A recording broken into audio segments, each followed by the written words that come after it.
I've been a big fan of Mel Brooks for years. Like Blazing Saddles has been my go-to movie more often than I like to admit. I've seen, I think, everything he's done. I really enjoyed Young Frankenstein. Silent Movie was really great too. The only line in the entire movie was Marcel Marceau.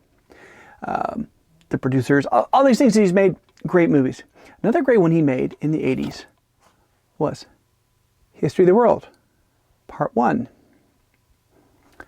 The reason I talk about that is, well, History of the World Part 2 has landed on Disney+. It's garbage. That's all I can say. It's garbage.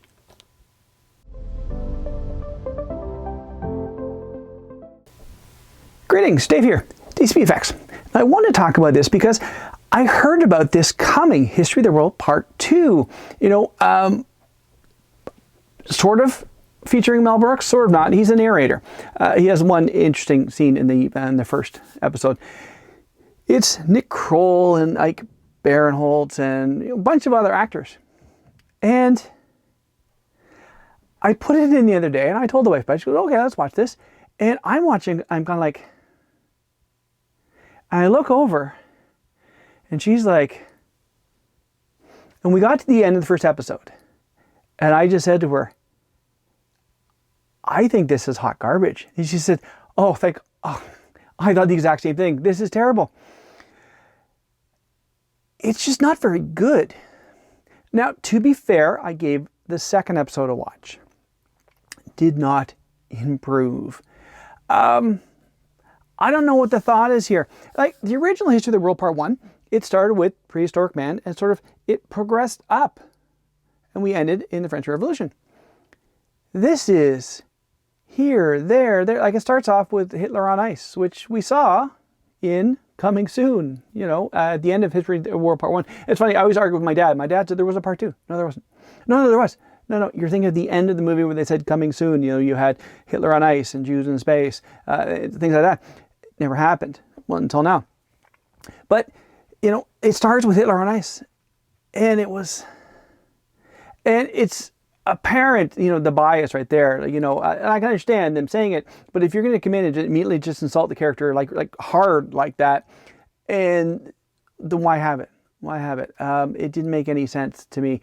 And then the bit with General Grant, and then later on we had Jesus and Judas, and there's like 6 episodes out now. I've watched 2.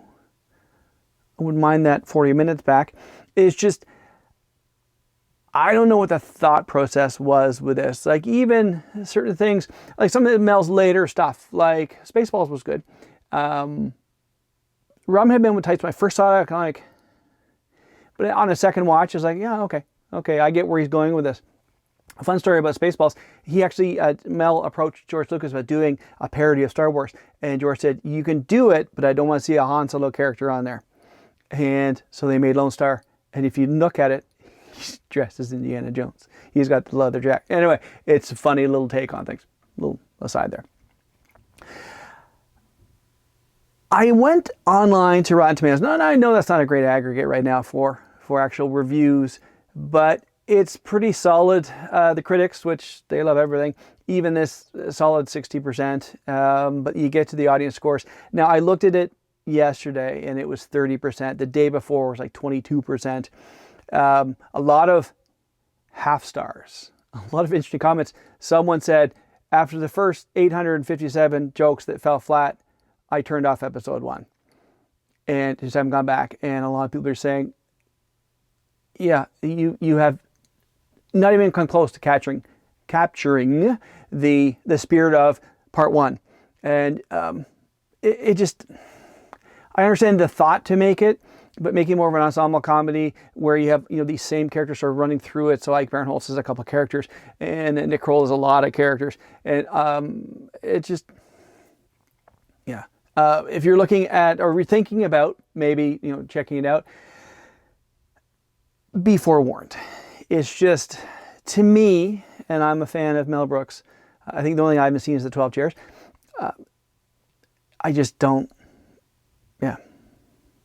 I want to see more of good comedy.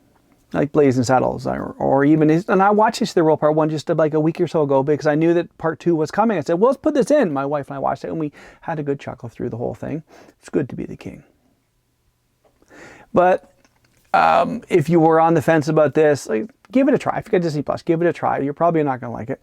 Although if you do, more power to you. I just, for me, almost 56 years old, I've grown up on other things, and this is just, as I said in the opening, this is hot garbage. This is just, I don't know where the thought process is.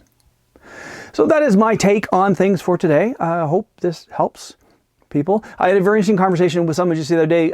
They checked out my extruder gear video, and they said, oh, well, I have an Ender 3. I've got a new stepper motor to do, and I'm going to give it a whirl because apparently with the Ender 3, the stepper motor, the gear is right part of it. And he just messaged me yesterday and said, sweet Jesus, it works. Doing this, my prints are phenomenal. Hey man, thanks for your video. So that obviously makes me feel great. I told the wife that, and she's like, oh, right on. Finish your book. So it's funny. I love those interactions when people reach out to me. Someone else said, you don't like DS9? What's wrong with you? I say, well, I haven't enjoyed it. Well, keep watching to season 3. It does get better. As a total aside, Picard has gotten leaps better. I may have to revise my review of episode 3 because episode 4 built on it and it actually is pretty good. Anyway, not for today. So that is today's video. Hope everyone's having a great day. We'll talk to you all later.